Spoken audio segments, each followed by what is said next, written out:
자, 이번에는 25년 2회 전기산업기사 및 전기공사산업기사 필기 CBT에 있어서 전기기기 20문항을 살펴보도록 하겠습니다. 자, 처음에 보이는 41번을 보면 단상유도기에서 기동 토크가 가장 큰 것은 하고 물었습니다. 자, 일단 요 같은 경우는 우리가 익히 알고 있는 거 아니겠습니까? 이에 대한 순서를 적으면 첫 번째 반기, 그 다음에 반유, 콘, 분, 쉐 이렇게 쓸 수가 있습니다. 그럼 각각에 대해서 다시 한번 살펴보면 얘는 반발 기동형, 얘는 반발 유도형, 얘는 콘덴서 기동형, 얘는 분산 기동형, 얘는 쉐이딩 코일형 이렇게 된다. 그죠? 일단 지금은 기동 토크가 가장 큰 것은 하고 물었기 때문에 우리가 고를 수 있는 건 바로 1번 반발 기동형이 되겠습니다. 이런 거 나오면 우리가 맛있게 먹어야겠다. 그죠?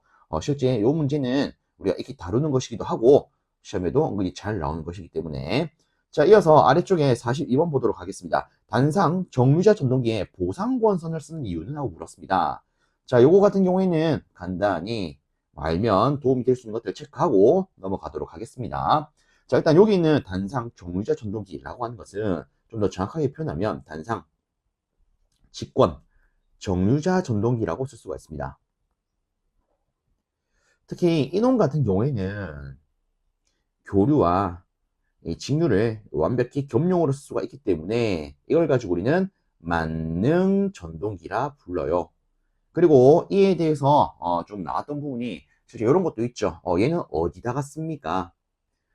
소형 공구, 뭐 대표적으로 전동 드릴 이런 거 있죠. 자, 그 다음에 치과 의료용. 왜 우리 치과 가면 윙 하면서 이 가는 거 있죠. 뭐 이런 데에다가 쓸 수가 있습니다.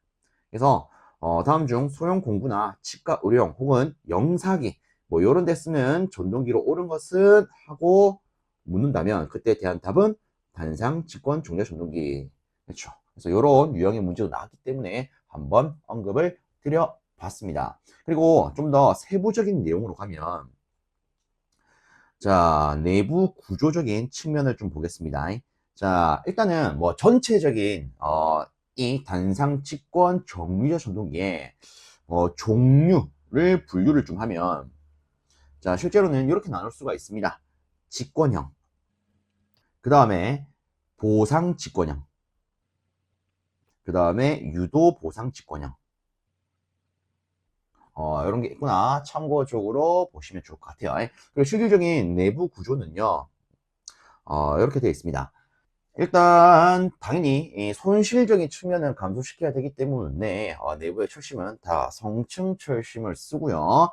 특히나 이 역률이나 정률을 개선하기 위해서 어떤 구조를 하느냐, 약계자, 강전기자인 구조를 씁니다.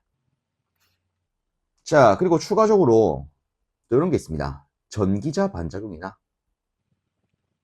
그리고 추가적인 역률 개선을 위해서 뭘 설치하느냐, 보상권선을 설치하더라. 어쨌든 얘는 기본 틀은 내부의 회전자가 직권인 장치 아니겠습니까? 그죠? 다르게 뭐 직류기인 장치 아니겠습니까? 그래서 직류기에서 전기자 반작용 대책방으로 쓰는 보상권선이 얘도 필요하다. 그죠? 자, 그 다음에 또 이런 게 있습니다. 회전 속도가 빨라지면 이놈의 역률이 좋아지는 특성이 나타나요. 역률이 좋아지더라. 자, 그래서 일단 이 단상 직권 종류자 전동기에 있어서 실제 뭐 출제가 되었던 내용을 좀 체크를 하면 이렇게 체크할 수가 있습니다. 물론 우리 입장에서 조금 출제가 안 되어서 생소한 부분 뭐 이런 것들도 있지만 그죠? 일단 여유가 있을 때 뭐 이런 게 있구나 살펴봐 주신다면 혹시나 시험장에 갔을 때 이런 문제가 나온다 그러면 비교적 어렵지 않게 답을 골라낼 수는 있겠죠. 그죠? 자, 일단 뭐 내용 정리는 이 정도로 마무리하고요. 다시 본론으로 돌아가 보도록 하겠습니다. 단상 정류자, 다르게 단상 직권 종료 전동기에 보상권선을 쓴 이유가 뭡니까? 일단 당연스럽게 보상권선 하면은 우리 직류기 돌려서 전기자 반작용 요걸 없애겠습니다. 이렇게 생각할 수 있을 겁니다. 근데 지금 선지는 전기자 반작용이 없어요. 그죠? 그래서 추가적인 내용, 역률 개선을 위해서 쓰더라. 요걸 알아야 답을 볼 수 있겠죠. 그래서 답은 4번이 됩니다. 다음으로 43번. 변할게 결선 방식 중에서 3상에서 이상으로 변할 수 없는 것은? 하고 물었습니다. 자, 그럼 요거 한번 떠올려 볼게요. 3상에서 이상으로 변환할 수 있는 거. 자, 3상에서 이상으로 바꿀 수 있는 방법. 자, 일단 첫 번째는 메이어 결선이 있습니다. 그쵸? 그다음에 두 번째는 우드 브릿지 결선. 그 다음에 세 번째 스코트 결선이 있지요. 자, 요거 같은 경우에는 이렇게 생각해 보겠습니다.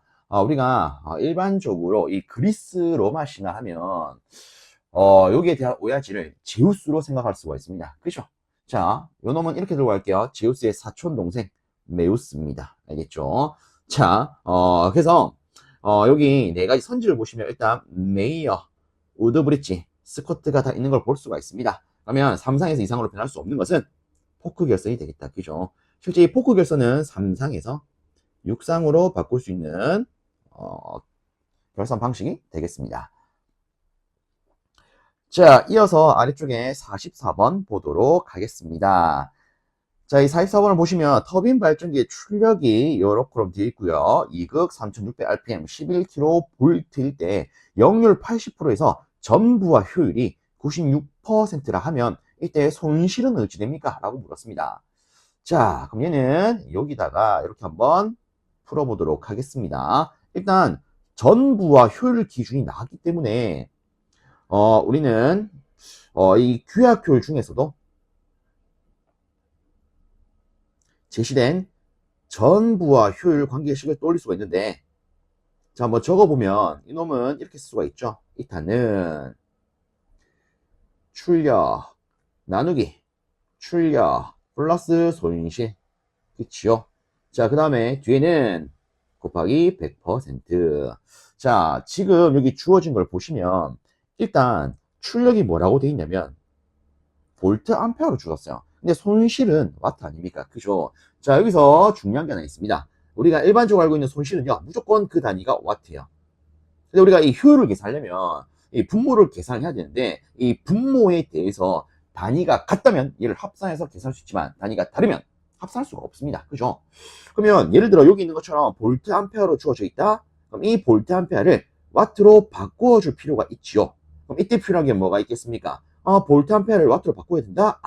여기다가 역류를 취하면 되겠구나. 그럼 얘도 마찬가지겠죠. 역류를 취하면 되겠구나. 그래서 실제 이 전부와 효율을요, 우리가 다시 문자 기호로서 표현을 하면 이렇게 표현할 수가 있습니다.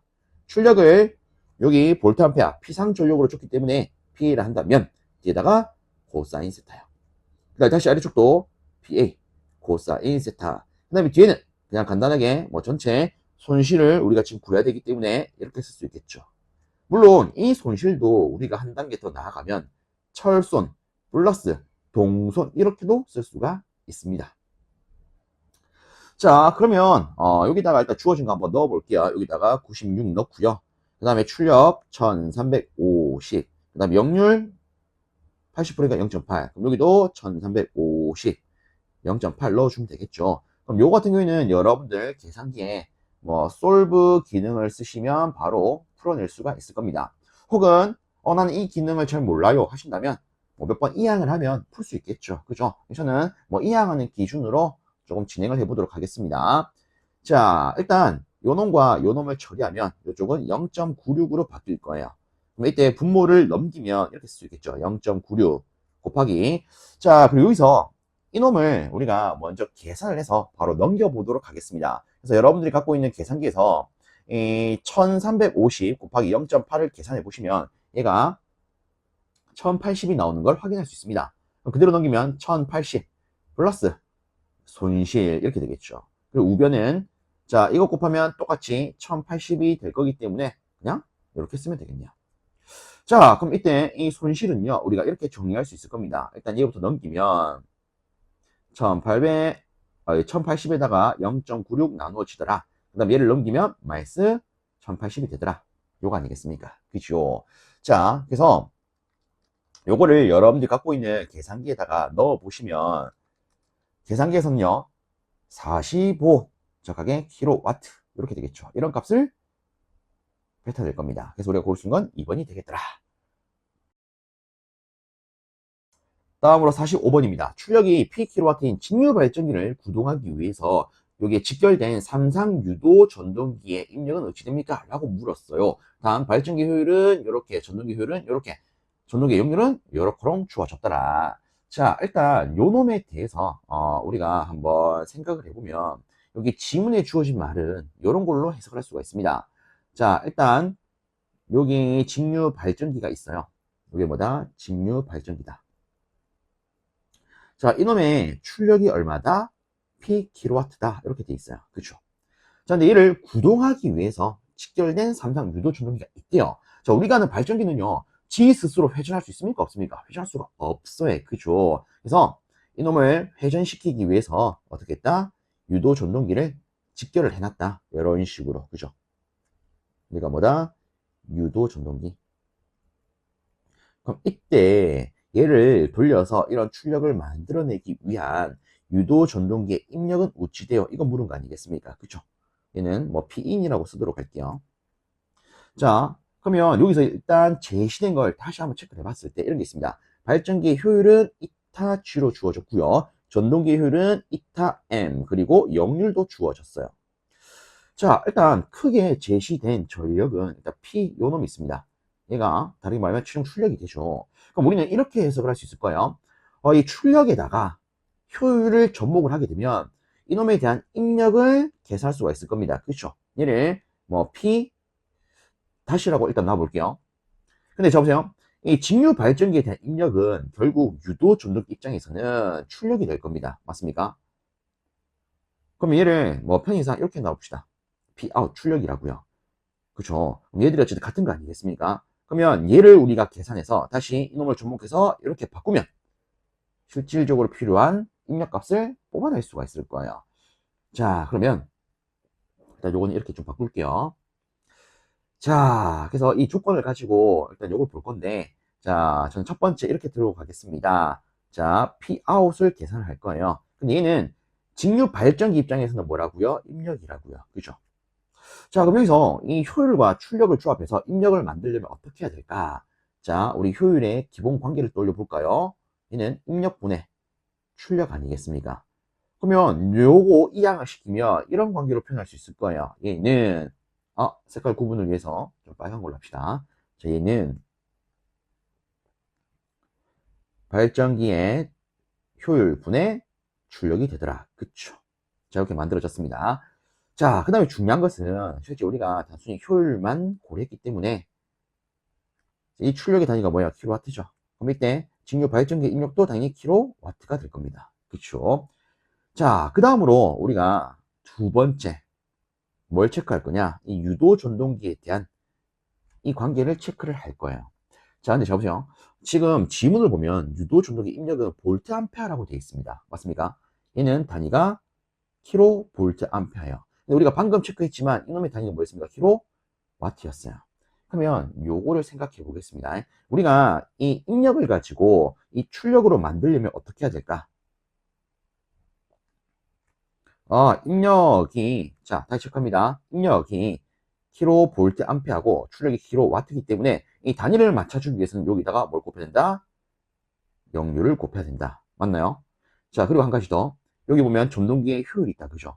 자, 우리가 요 관계를 다시 한번 살펴볼게요. 이것을 입력을 넘기면 이렇게 표현할 수 있을 겁니다. 입력 곱하기 이타는 출력이다. 그럼 결국 효율은 어디 곱해야 됩니까?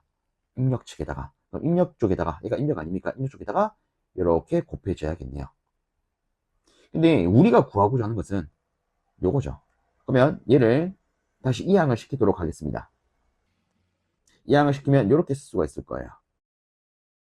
맞나요? 자, 근데 여기서 우리가 방금 Pout을 뭘로 짤 수가 있었습니까? 이타 지분의 P요. 그럼 여기다가 그대로 넣어주면 얘는 이렇게 표현할 수가 있을 겁니다. 그래서 우리가 이 문제에서 고를 수 있는 답안은 여기는 3번이 됩니다. 그래서 이 문제는 기본적인 입력과 출력의 관계 혹은 역률을 고려한 입력과 출력의 관계 요거를 활용해서 풀 수 있는 문제가 되겠습니다.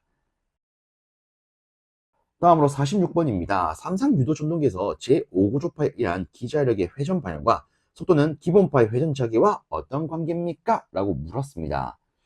자, 일단 실제 요 같은 경우에는 이 회로 이론에 대한 내용과 좀 조합된 문제라고 볼 수 있는데, 자, 우선에 요거부터 한번 살펴볼게요. 우리가 고조파 성분을 좀 분류를 하면 종류라고 할까요? 자, 얘는요, 기본적으로 3N 고조파와 그 다음에 3N 플러스 1 고조파 그리고 3N 마이너스 1 고조파 이렇게 분류를 할 수가 있습니다. 이때 N은 정수죠. 그러면 3N 고조파 같은 경우에는 여기다가 1, 2, 3을 넣어보면 제3 고조파, 6 고조파, 9 고조파 이런 식으로 3의 배수로 나오는 고조파들로 묶어낼 수가 있습니다. 자, 그 다음에 3N 플러스 1 같은 경우에는 여기다 1을 넣었을 때는 4, 2를 넣었을 때는 7, 3을 넣었을 때는 10 이렇게 체크할 수가 있어요. 그 다음에 3N 마이너스 1은 여기다 1을 넣으면 2, 2를 넣으면 5, 3을 넣으면 8 이렇게 표현할 수가 있습니다. 맞나요? 자, 여기서 우리가 알면 좋은 게 이런 게 있죠. 그럼 이런 고주파 성분에 있어서 각각의 회전자계 혹은 기절력의 회전 방향은 어떻게 됩니까? 자, 일단 3N 고주파는 이렇게 보겠습니다. 3N 다음에 아무것도 없어요. 그러면 실제 0이 있는 거다 이렇게 표현할 수 있겠죠. 자, 0이 있기 때문에 얘는 뭐랑 같으냐? 실제 회로에서 다루는 영상분과 성질이 같습니다. 자, 그리고 이 영상분은요, 실질적으로 회전을 하지 않아요. 다르게 말하면 회전자기를 형성하지 않습니다. 자, 그 다음에 3n 플러스 1과 3n 마이너스 1은 이렇게 표현하겠습니다. 자, 여기에 부호를 잘 체크해주세요. 우리가 어떤 방향을 따질 때 플러스 기준으로 표현한 것을 뭐라 부릅니까? 정방향. 마이너스는 역방향이라 부른다. 그죠? 자, 그럼 끝났어요. 이것만 안다면 이거 억지로 암기할 필요가 없습니다. 플러스로 돼 있다면 정방향이라면서에 그죠? 그래서 이때 요 놈은요 실질적으로 정상분과 똑같은 성질을 갖습니다. 그래서 이놈은 정상 상태의 회전자기랑 똑같아요. 다르게 말하면 기본파와 동일한 방향의 회전자기가 형성이 됩니다.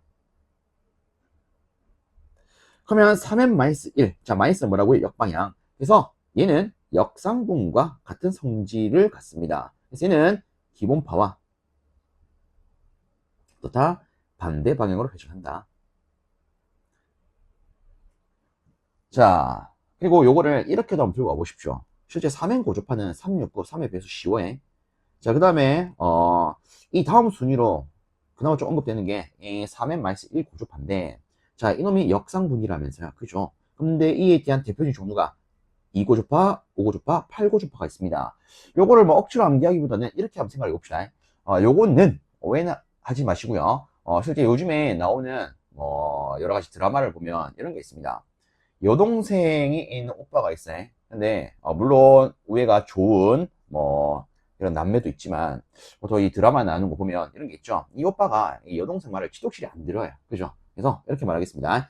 이 오빠가 여동생의 말을 거꾸로 쳐들어요.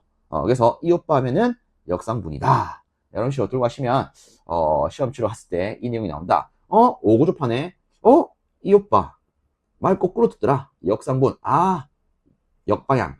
반대 방향으로 적용하겠구나. 이렇게 바로 체크하실 수 있을 겁니다. 자, 그럼 일단 방향은 우리가 체크를 했어요. 자, 그럼 여기서 그 속도는 어떻게 되느냐? 이것도 한번 체크해 보도록 하겠습니다. 자, 속도는 굉장히 쉬워요. 얘나 실제 속도는요. 기본파에 비해서 몇 배가 되느냐? 고조파 차수배가 됩니다. 정확하게 고조파 차수분의 1배가 됩니다. 그럼 예를 들어 이런 거예요. 제2 고조파라면 2분의 1배, 제5 고조파라면 5분의 1배, 8 고조파라면 8분의 1배. 이해되셨나요? 그러면 끝났죠? 자, 다시 5 고조파 나왔습니다. 그러면 어떻다고요? 역방향 반대로 작용한다고요. 그래서 보시면 기본파와 반대가 되더라. 3번과 4번 중에 하나 고를 수 있겠죠. 그리고 속도는 어떻다? 고조파 차수분의 1배가 된다. 그래서 얘가 5고조파니까 5분의 1배. 그래서 답은 3번이 됩니다. 물론 요 문제 유형이 자주 나오는 건 아닙니다. 근데 간혹 한 번씩 언급이 됩니다. 어디서? 회로 이론 및 기기에서. 그래서 여유가 되실 때 실제 이 내용이 크게 어려운 건 아니기 때문에 이런 게 있구나 잡아 놓으시면 어떨까 싶습니다. 다음으로 47번입니다. 그림과 같이 실제 변압기의 무브와 운전에서 나타나는 관계에서 C가 의미하는 것은? 하고 물었습니다. 자, 일단 여기 있는 그림을 보면 얘는 1차 전압이에요. 그죠? 1차 단자 전압. 자, 그 다음에 뒤쪽은 기전력이 나와 있습니다. 그쵸?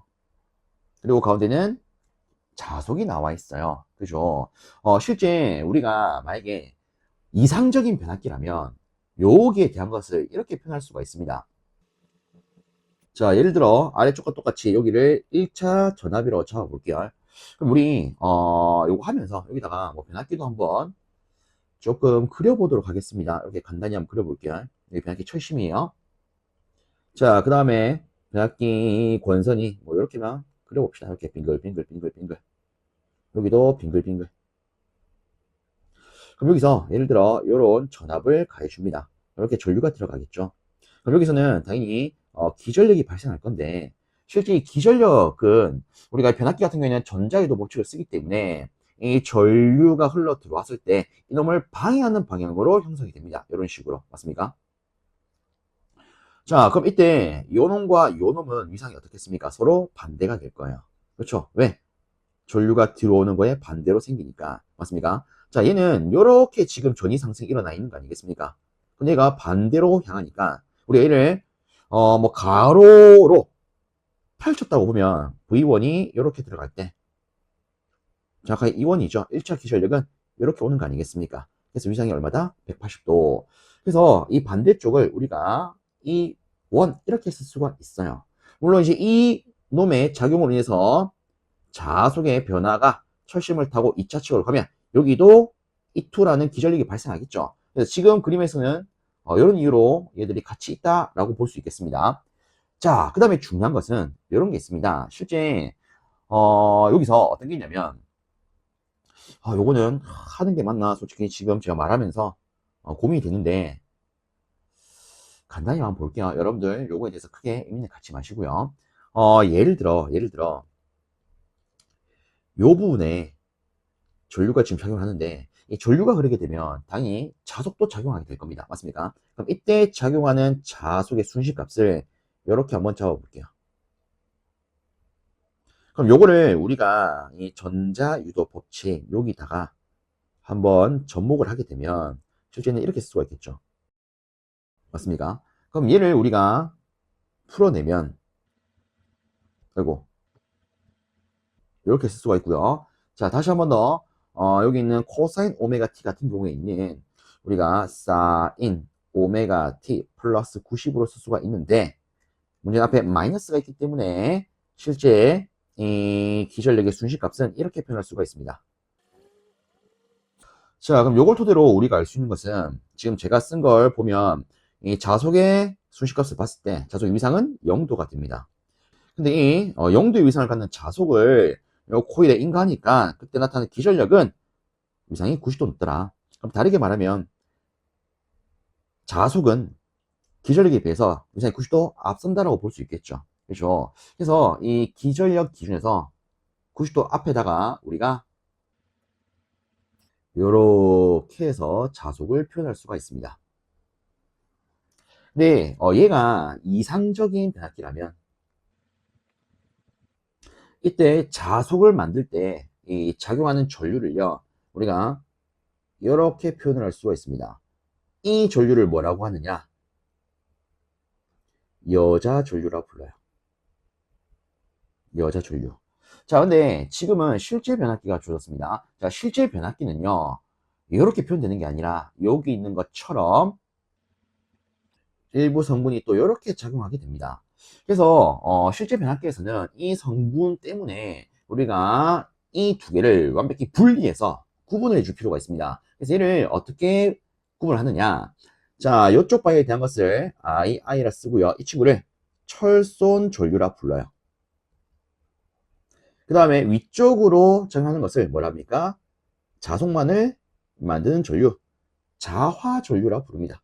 자, 다시 좀 정정할게요. 자화 전류. 자, 그럼 이때 이 두 놈을 결합을 합니다. 자, 그래서 벡터적으로 이렇게 한번 합성을 시켜 볼게요. 이때 합성한 이 전체를 뭐라고 합니까? 실제 변압기에서는 얘가 여자 전류가 되는 거죠.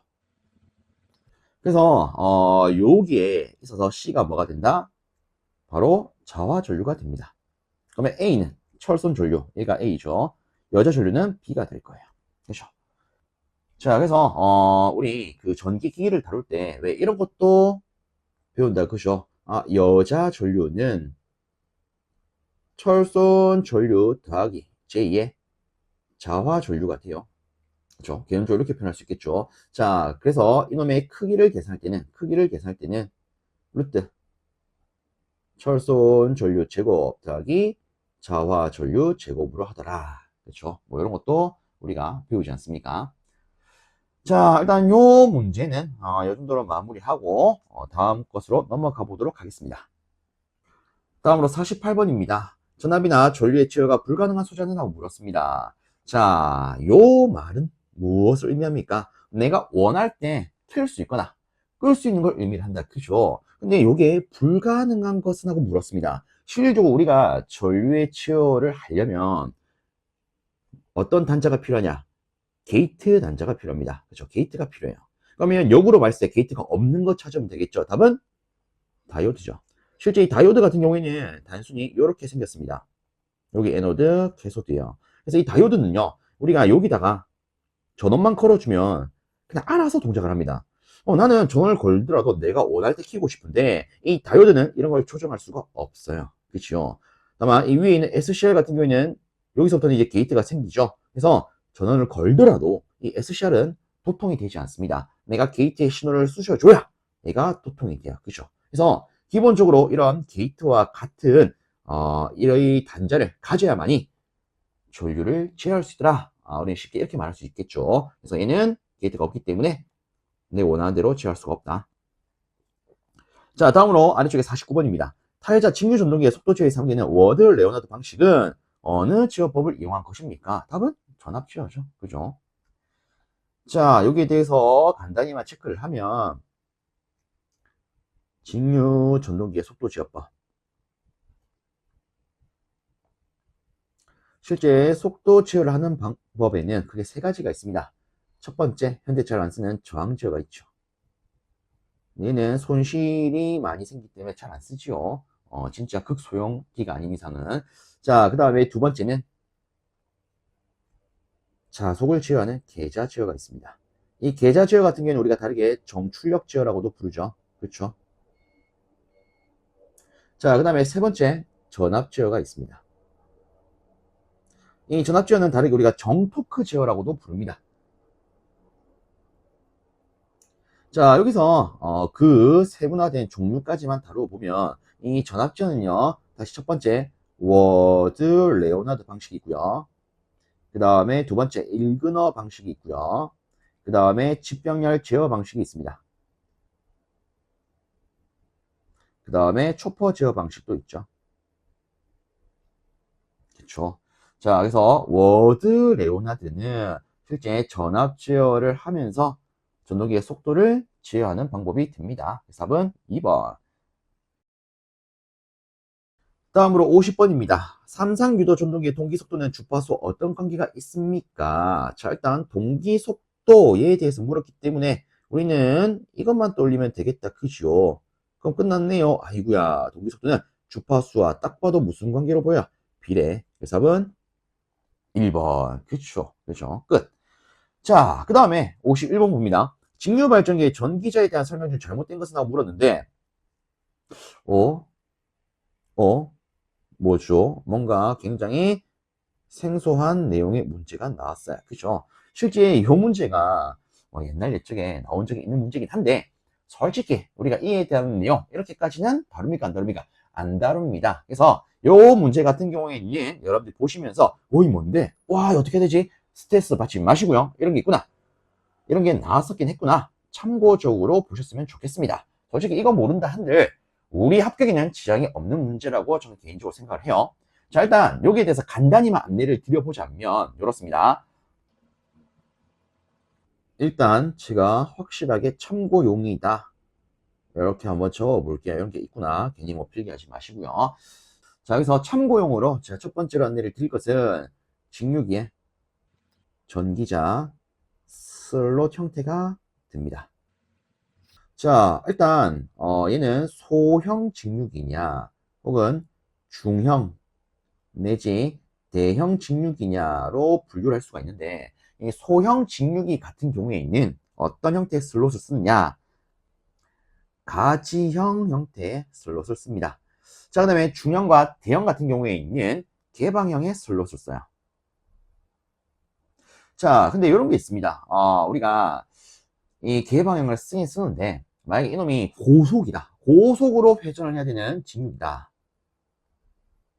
그럼 이때는 이 슬롯 안에 우리가 권선을 넣어 놓을 건데, 이 권선이 원심력에 의해서 밖으로 튕겨져 나갈 우려가 있을 겁니다.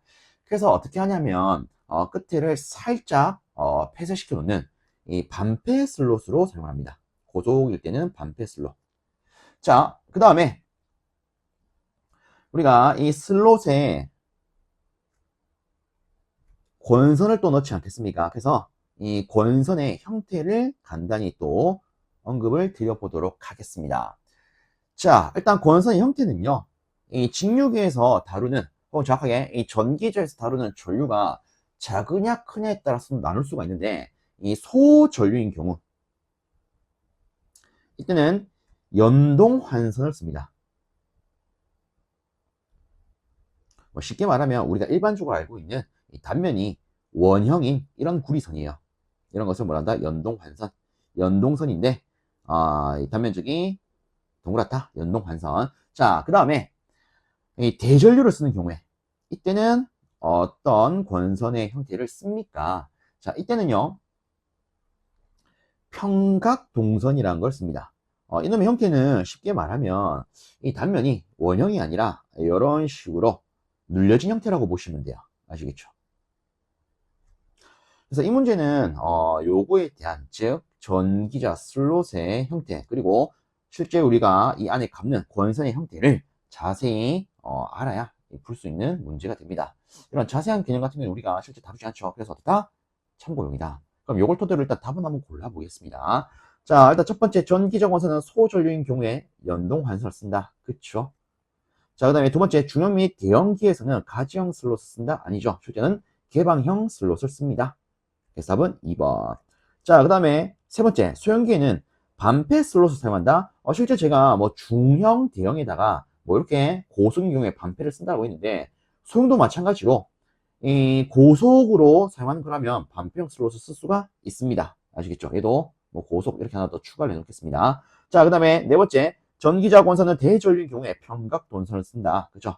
대전류는 평각 동선을 쓰더라. 그래서 내용은 참 좀 거시기 한데 이런 문제가 나왔었구나. 참고적으로 봐주십시오. 다음으로 52번. 유입식 변압기에 콘서베이터를 설치하는 목적은? 하고 물었습니다. 자, 콘서베이터는 왜 씁니까? 오일의 열화 방지를 위해서 쓴다. 그치요? 그죠? 특히 우리 이 열화 방지체 가면 또 다른 문제 유형도 또 올릴 필요가 있습니다.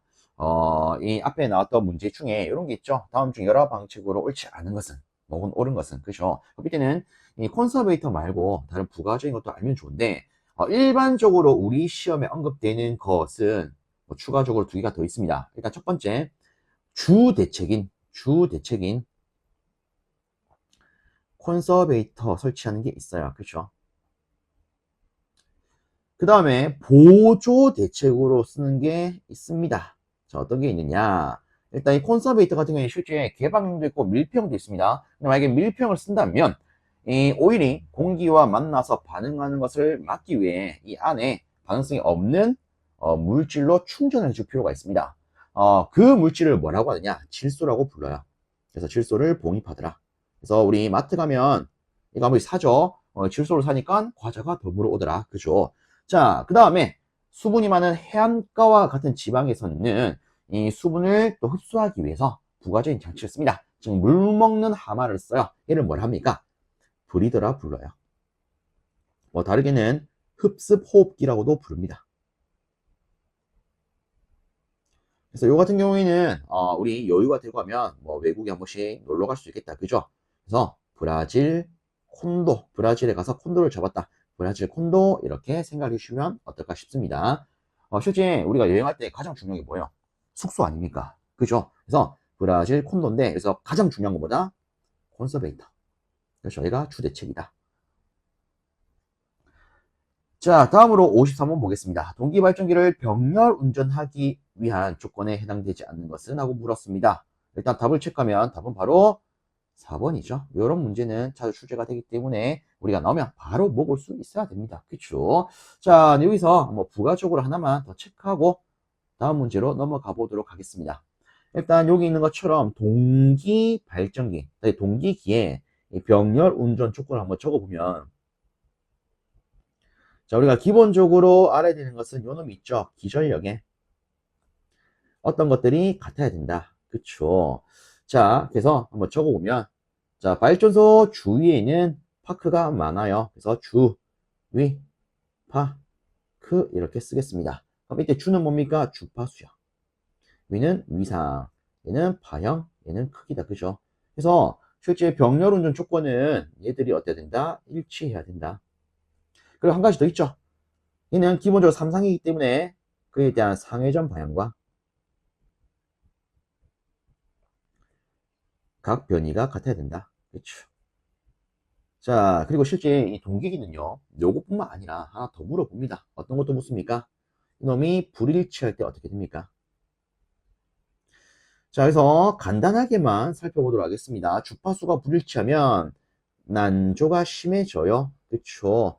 자, 그 다음에 위상이 달라지게 되면 동기화 전류가 흐르게 됩니다. 이 동기화 전류를 우리가 다르게는 뭐라 부릅니까? 유효순환 전류라고도 부르죠. 혹은 유효횡류라고도 부릅니다.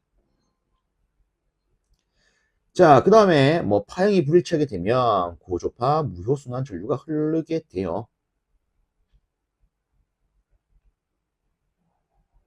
자, 그 다음에 크기가 달라지게 되면 그냥 무효순환 전류가 흐르게 됩니다. 그쵸? 자, 그래서 간단히 이렇게 들고 가겠습니다. 주위 파크, 즉 주위 공원에서 난동을 피워해. 그러면 경찰이 삐뽀삐뽀 저 잡으러 옵니다. 근데 이 상태에서도 제가 계속 난동을 부리면 우리는 이런 죄목으로 잡혀가지요. 공무집행방해. 그렇죠? 그래서 주위 파크에서 난동을 부리면 공무집행방해죄로 잡혀갑니다. 그래서 이렇게 들고 가 보십시오. 좀 더 쉽게 챙기실 수 있지 않나 싶습니다. 다음으로 54번입니다. 보면 뭔가 또 요상한 게 있어요. 촉법지어에 해당하지 않는 것은, 그죠? 이거 뭐죠? 자, 실제 우리가 이에 대한 내용을 다룹니까? 안 다룹니까? 안 다룹니다. 그죠? 그래서 이 문제도 실제 뭐 나왔긴 하지만, 이렇게 나왔었네? 그냥 단순 참고용으로 보시면 어떨까 싶어요. 일단 답을 바로 체크하면, 실제 이 촉법지어, 정확하게 이 직류 전압을 제어하기 위한 방법으로는 이 펄스 파고 제어라는 것은 사용되지 않습니다. 자, 일단 뭐 간단히 말하면 이 펄스 주파수 지어, 이름 그대로 펄스의 주파수를 제어하는 형태로서 직류 전압을 제어하는 방식을 의미를 합니다. 그다음에 펄스 폭 지어.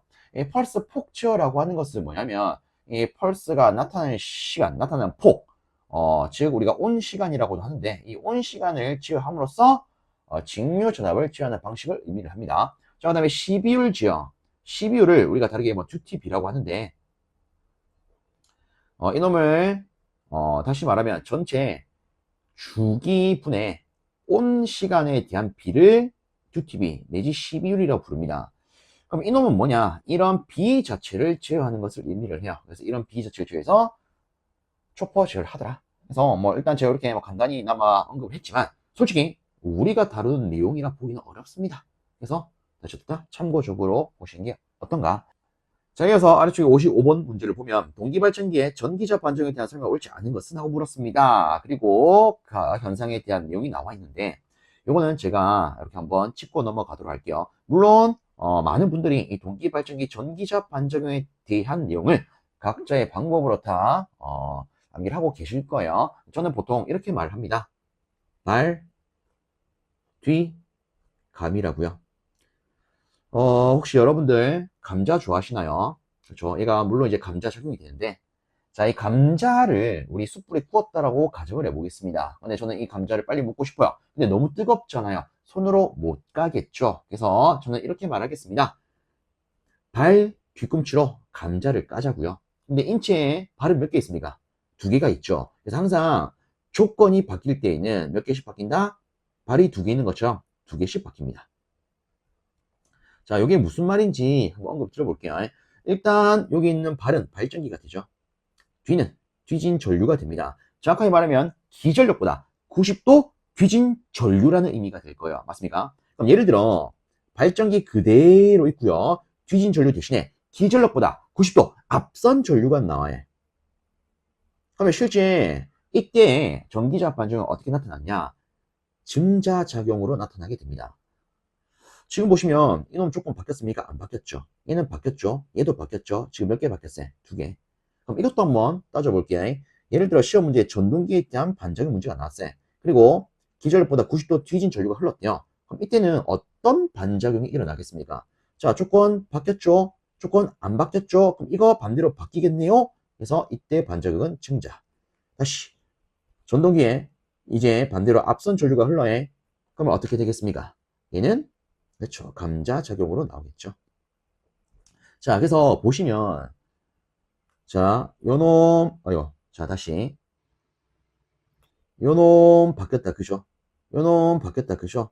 그래서 두 개가 바뀌기 때문에는 안 바뀐다. 그죠? 근데 요거는 어느 위치에서 보든 간에 다 똑같습니다. 예를 들어 이렇게 볼게요. 이거 바뀌었죠? 바뀌었죠? 그럼 바뀌 안 바뀌? 안 바뀌죠. 그죠? 그러면 여기서 한번 볼까요? 바뀌었죠? 안 바뀌었죠? 그럼 얘가 바뀌겠네요. 그래서 이 어느 관계를 가지고 시작을 하든 간에 항상 조건은 두 개씩 바뀌어요. 그래서 대표적으로 어떻게 들어간다? 발기감. 자, 그럼 보겠습니다. 일단 첫 번째 선지를 보면 전기자 전류와 유기 기전력 간의 위상차가 이거 오타죠. 위상차가 0일 때 기준이 나와 있어요. 그러면 우리 추가적으로 이것도 한번 살펴봅시다. 지금 제가 말한 이 발기감 기준은 어떤 기준이요? LC 기준이죠. 부하가 완벽히 지상이거나 진상일 때 기준 아니겠습니까? 그럼 만약에 R 기준이라면, 즉 전압과 전류의 위상차가 없다면 이때 어떤 현상이 일어납니까? 이때는 교차 자화작용이 발생을 하죠. 그리고 하나만 더 짚고 넘어갈게요. 이왕 한 김에 하나만 더 짚으면 이 교차 자화작용을요, 우리는 다르게 이렇게도 부릅니다. 횡축 반작용이라고요. 맞습니까? 자, 그리고 요 위에서 했던 감자 내지 증자작용은 우리가 다르게는 또 뭐라고 부릅니까? 이 친구를 묶어서 직축 반작용이라고도 불러요. 그렇죠? 자, 그럼 보겠습니다. 자, 다시 첫 번째 선지를 봤을 때 전기자 전류와 기전력 간의 위상차가 0이래요. 그럼 이때 교차 자화작용에 의한 횡축 반작용이 나타난다. 그쵸? 요거 같은 말 아니겠습니까? 그럼 얘는 맞는 말이 될 겁니다. 자, 그 다음에 세 번째. 느낌 오죠? 뭐가 답인지. 자, 일단 세 번째 보면 전기자 전류의 위상이 유기 기전력보다 90도만큼 뒤질 때 감자작용에 의한 직축 반작용이 나타난다. 자, 지금 보면 발전기에서 뭐가 주어졌습니까? 뒤진 전류, 정확하게 90도 뒤진 전류가 주어졌어요. 그럼 당연히 발, 뒤, 감에서 감자작용이 발생할 겁니다. 그리고 얘들을 모두 묶어서 직축 반작용이라 했다 아닙니까? 그죠? 그래서 3번은 맞는 말. 4번은 전기자 전류 위상이 유기 기전력보다 90도만큼 앞선데요. 이제는 발전기에 앞선 전류가 주어졌어요. 그러면 조건은 두 개씩 바뀐다면서, 그럼 얘도 증자로 바뀌어야겠죠. 그래서 보시면 증자작용에 의한 직축 반작용이 나타난다. 맞는 말. 그럼 답은 당연스레 2번이 될 겁니다. 제가 2번을 건너뛰었을 때 여러분들은 답은 2번이겠네 이렇게 생각을 하셨을 거예요. 그죠? 자, 보시면 전기자 전류의 위상이 유기 기전력보다 파이만큼 뒤질 때, 자, 지금 보면 90도만큼 뒤지는 게 아닙니다. 일정 각도만큼 뒤진대요. 그럼 이때는 교차, 오타가 더 있네요. 교차 자화작용과 증자작용이 같이 발생한다 이렇게 되어 있습니다. 자, 볼게요. 반대에 말하면 이런 거 아니겠습니까? 자, 여기다가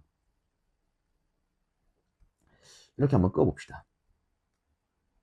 자, 위상차가 0도일 때, 그리고 90도일 때, 이렇게 볼게요. 그리고 뭐 이것도 아래쪽에 나면 더 편하겠습니다. 마이너스 90일 때. 자, 일단 0도에 대한 축은 가로축이죠. 우리가 가로축을 뭐라 불러요? 횡축이라 부릅니다. 맞습니까? 실제 우리가 이 저항만 있다면 저항은 오로지 실수로 표현할 수 있죠. 횡축으로만 표현할 수 있죠. 그래서 이에 대한 반작용이 뭐가 된다? 실제로는 횡축 반작용이 됩니다. 아시겠죠? 자, 그럼 볼게요. 일단 이렇게 오면은 뭐다? R에 대한 반작용이에요. 맞습니까? 그 다음에 전류가 기전력보다 90도만큼 뒤진다면 우리 뭐라고 했습니까? 감자라고 했었죠. 그래서 90도만큼 뒤진다면 이때는 감자가 발생합니다. 근데 반대로 전류가 기절보다 90도보다 앞선다면 이때는 증자가 일어나겠죠. 그럼 자 보세요. 지금 두 번째 선지에서 말하는 것은 전류가 기절보다 일정 각도만큼 뒤진다 이거 아닙니까? 즉 일정 각도만큼 요렇다 이거 아니겠습니까? 이게 뭐다? 파이. 그럼 우리가 생각했을 때는 그냥 쉽게 들고 가서 횡축과 그거 다르게 교차 자화작용과 감자작용이 같이 일어날 수 있겠구나 이렇게 볼 수 있는 거 아닐까요? 그렇죠? 그래서 정확하게 말하면 교차 자화작용과 증자가 아니라 감자작용이 같이 발생한다 이렇게 볼 수가 있습니다. 그래서 실제 2번이 틀린 거예요. 이해되셨나요? 자, 이렇게 마무리하고요. 다음 문제 살펴보도록 하겠습니다. 다음으로 56번. 6급 파권 전기자 도치수가 250인 직류 발전기가 1200rpm으로 회전할 때 600V 기전력 유지하려면 한 극당 자속은 얼마입니까? 라고 물었습니다. 자, 이처럼 우리가 뭐 전기자 권선법이 나와 있고 도치수가 나와 있고 그리고 기전력이 언급이 되어 있다면 우리는 이 식을 활용할 수가 있습니다. 이는 P 자 파이 60A분의 N요. 맞습니까? 자, 그러면 이렇게 들고 가겠습니다. 지금 우리가 구해야 되는 것은 파이죠. 그죠? 그럼 이 항을 시키면 이렇게 되겠네요. 60A E 나누기 P Z N이 되더라. 그럼 여기다가 주어진 거 그대로 만들면 되겠다. 그죠? 60 곱하기 파권 같은 경우에는 병렬 회로수가 얼마입니까? 요거 무조건 2다. 그죠? 기본적인 파권, 단중 파권 2다. 그죠? 자, 그 다음에 기전력 얘가 600이에요. 자, 네, 극수 6극 해놓고 전체 도체수 250, 그 다음에 회전수 1200 넣으면 끝나겠다. 그죠? 그래서 이걸 계산하시면 답이 0.04 웨버로 나올 겁니다. 답은 1번. 자, 다음으로 아래쪽에 57번입니다. 출력이 15마력, 회전속도가 800rpm인 전동기의 토크는 약 몇 뉴턴 미터입니까? 라고 물었습니다. 자, 일단 우리가 이 토크 관계식에 대해서 조금 떠올려보면 자, 기본적으로 이런 게 있습니다. 0.975 n분의 p요. 근데 이렇게 쓰면은 단위가 킬로그램 미터가 된다. 그죠? 근데 요 따다가 우리가 9.8을 곱해 준다면 이놈이 뉴턴 미터가 됩니다. 맞습니까? 저는 이렇게만 안내를 드려보도록 할게요. 자, 그러면 지금 봤을 때 뉴턴 미터 물은 거 아니겠습니까? 그럼 우리가 이걸 전체적으로 고려를 해줘야겠죠. 그죠? 여기다 이렇게 쓸게요. 0.975 곱하기 9.8 바로 쓰고 시작을 하겠습니다. 혹은 실제 뭐 얘를 곱하면 대략적으로 9.5가 나오기 때문에 이걸로 바로 쓰셔도 관계는 없습니다. 자, 여튼 여기다가 일단 주어진 값을 대입을 하면 속도는 800rpm이다. 그죠? 근데 문제가 하나 있습니다. 어떤 게 있냐면 여기 있는 출력은요. 단위가 뭐죠? 와트예요. 맞습니까? 근데 지금은 뭐라고 주어지냐면 HP, 마력으로 주어졌어요. 마력. 자, 그럼 여기서 필요한 것은 마력은 와트로 어떻게 환산할 수 있을까? 이거 아니겠습니까? 그죠? 실제 친절한 문제는요. 단 1마력은 몇 와트입니다. 이렇게 줍니다. 근데 지금 문제는 불친절하다. 그죠? 그죠? 자, 근데 요거는 이렇게 한번 생각해 보세요. 마력, 이게 뭡니까? 이론상 말 한 마리가 낼 수 있는 힘이에요. 그러면 우리 말 생김새 한번 떠올려 볼까요? 제가 대충 그림을 그리면 자, 여기다가 그려 볼게요. 말이 자, 제가 뭐 그림은 못 그리지만 이건 말 같나? 좀 뭔가 이상하죠. 일단 말이 뭐 이렇게 있다라고 가정을 하겠습니다. 여기도 말, 그리고 여기 말이 달릴 때 보면 꼬랑지가 막 휘날리겠죠. 이런 식으로. 그럼 말갈기 이렇게 한번 그려볼게요. 갈수록 그림 실력이 퇴화되는 것 같네. 자, 일단 얘가 뭐 어이없게 생겼지만 말이라고 가정을 합시다. 자, 말이 달리는 걸 상상을 해봤을 때 일단 여기 대가리 부분, 머리 부분 어때요? 실의 형상을 띠고 있겠다. 그죠? 그리고 말 다리는 몇 개죠? 4개죠. 1개, 2개, 3개, 4개, 4개. 그리고 말이 달릴 때 꼬랑지 이렇게 말려 있죠. 뭐 어떤 숫자가 보입니까? 7, 4, 6. 그죠? 그래서 실제 1마력은요.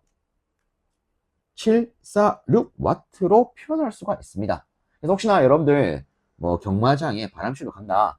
그러면 여러분들이 찍은 말 응원하지 않겠습니까? 그죠? 그러면 응원할 때 어떻게 해보셔라? 몇 번 7, 4, 6 달려라! 이렇게 한번 응원을 해보셔라. 좀 쪽팔릴 수 있겠죠. 아니면 우리가 어느 유원지에 가면 말 형태의 동상이 있을 겁니다. 그럼 앞으로 그 동상을 우리는 뭐라 부르시다? 746 동상이라 부를 수 있다. 어이없지만 이렇게 한번 생각해 보시면 이거 절대 안 까먹습니다. 자, 그래서 위에다가 15에다가 이 마력을 와트로 바꿔야 되기 때문에 746을 넣어줘야겠죠. 그죠? 그래서 요거를 계산하시면 대략 133.6 뉴턴 미터라고 하는 값을 얻을 수 있을 겁니다. 자, 다음으로 58번입니다. 전력 변환 장치에서 정육이나 컨버터의 사용 목적은 하고 물었습니다. 자, 여기에 대해서 한번 체크해 보도록 할게요. 일단 처음에 기준은 인류가 제일 먼저 발견한 교류. 근데 실제 사용은 직류를 먼저 사용했다. 그죠? 다시 현행은 뭐 교류 기준으로 조금 쓰고 있습니다. 자, 그럼 이때 저는 이렇게 한번 표현을 해보도록 하겠습니다. 우선적으로 이 교류를 직류로 바꾸는 장치가 있을 거예요. 이것을 뭐라고 합니까? 실제 이거를 우리가 컨버터라고 부릅니다. 우리는 보통 얘를 뭐라고 부르냐면 정육이라 부르죠. 그리고 다르게는 이 친구를 순변환 장치라고도 부릅니다. 자, 그 다음에 반대로 직류를 교류로 바꾸는 거, 이 친구를 뭐라고 합니까? 얘를 인버터라고 합니다. 다르게는 역변환 장치라고 불러요. 자, 그 다음으로 우리가 볼 것은 또 이런 게 있습니다. 어떤 교류를 어떤 교류를 다른 주파수의 교류로 바꿀 거야. 좀 더 정확하게 말하면 다른 주파수, 다른 전압의 교류로 바꿀 겁니다. 이때 필요한 장치를 뭐라고 하느냐? 사이클로 컨버터라고 부르죠. 주파수가 의미가 뭡니까? 초당 사이클의 수, 그죠? 즉 초당 사이클의 수, 주파수를 바꾼다라고 해서 사이클로 컨버터. 자, 그럼 이처럼 교류를 또 다른 교류로 바꾸는 게 있듯이 직류를 또 다른 직류로 바꾸는 장치도 있을 겁니다. 그치요? 얘를 뭐라고 합니까? 우리가 앞에서 살짝 봤던 초퍼라고 하지요. 초퍼. 그렇죠? 그래서 우리 앞에 초퍼 지역에 해당되지 않는 거, 뭐 펄스 파고 제어 이런 게 있더라. 이런 거 한번 봤었다. 그죠? 그리고 실제 이 초퍼 지역에서 쓰는 것은 뭐가 있었다? 펄스 주파수, 펄스 폭, 12율 제어 뭐 이런 게 있었다. 근데 뭐 제가 이렇게 한번 언급을 하고 있지만 참고적으로 보면 된다라고 했었습니다. 그죠? 자, 그럼 끝났죠? 지금 물어보는 것은 이놈에 대해서 묻는 거 아니겠습니까? 그래서 보면 정육이나 컨버터 지금 같은 개념이죠. 자, 그럼 이놈의 사용 목적은 어쨌든 교류를 직류로 바꾼다. 이렇게 볼 수 있을 거예요. 이걸 찾아보면 첫 번째 교류 전원의 전압에서 다른 값의 교류 전압 땡, 직류에서 땡, 교류에서 직류 전압을 답 3번이 되겠죠. 그죠? 그리고 뭐 4번 직류에서 다른 값의 직류 당연히 땡이죠. 자, 이렇게 간단히 고를 수 있겠더라. 자, 그 다음에 59번 다음 중 3단자 사이리스트가 아닌 것은 하고 물었습니다. 일단 우리가 바로 체크를 하면 SCR 이거 뭡니까? 단방향 3단자 소자다. 그죠? 단방향 3단자. GTO는 똑같죠? 단방향 3단자. 트라이악은 양방향 3단자. 그럼 SCS는 어떻게 됩니까? 이 친구는요, 단방향 4단자 소자가 됩니다. 그래서 답은 요놈.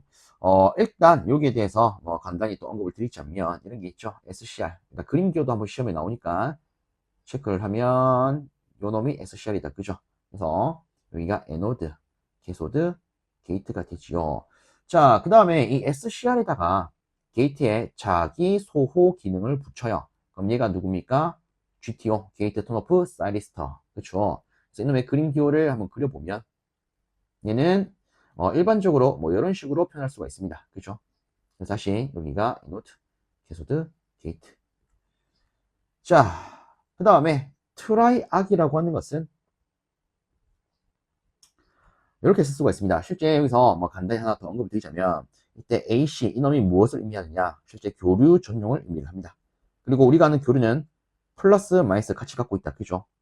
그래서 플러스 마이너스는 두 개의 방향을 같이 갖고 있네. 그래서 얘가 양방향 소자가 됩니다. 그리고 앞에 있는 트라이는 실제 3을 의미하는 부가적인 수식어가 됩니다. 그래서 이놈이 어떻다? 양방향 3단자가 된다. 이와 비슷한 개념으로 다이가 들어가 있으면 얘는 숫자 2를 의미를 합니다. 그래서 다이오드 2단자 소자죠. 다이악 2단자 소자죠. 그렇죠? 자, 일단 뭐 요거에 대해서 다시 한번 표현하면 이 트라이악은 우리가 이렇게 표현할 수가 있습니다. 이렇게 놓고 게이트, 그렇죠? 자, 그래서 지금 보시면 양방향의 단자가 3개가 있더라. 자, 그럼 참고로 이 SCS는 어떻게 됩니까? 이 친구는요, 그림 기호로 표현하면 이렇게 그릴 수가 있습니다. 이렇게 앞뒤로 게이트가 한 개씩 더 있어요. 그래서 단방향 4단자 숫자다. 자, 그 다음에 참고로 하나 더 안내를 드리면 우리 시험에 한 번씩 나오는 게 SSS 사이닥이 있습니다. 이 친구는 어떻습니까? 얘는 양방향 2단자 소자로 분류가 됩니다. 그래서 뭐 이것도 여러분들 참고 삼아서 보시면 어떨까 싶어서 한번 언급을 드려봅니다. 자, 마지막으로 60번입니다. 어떤 변압기의 백분율 저항가가 2%, 백분율 리액턴스가 3%일 때 뒤진율 80%인 경우에 전압 변동률은 얼마입니까? 라고 물었습니다. 자, 일단 우리가 이 변압기의 전압 변동률을 계산할 때 역률이 주어져 있다면 이런 관계식을 가지고 계산할 수가 있죠. 맞습니까? 자, 그리고 뒤진 역률, 지상일 때는 플러스로, 진상일 때는 마이너스로 표현할 수 있죠. 어쨌든 지금은 지상 기준으로 나와 있기 때문에 플러스로 바로 바꾸겠습니다. 그럼 끝났죠? 여따다가 주어진 거 그대로 쓰면 백분율 저항 강화 2%, 그리고 역률이 80%니까 0.8 쓰면 되겠죠. 플러스, 자, 리액턴스 강화가 3%. 자, 그 다음에 역률이 80%일 때 무효율은 몇 프로예요? 60%죠. 여기다가 0.6. 솔직히 이거는 계산기 없어도 된다. 그죠?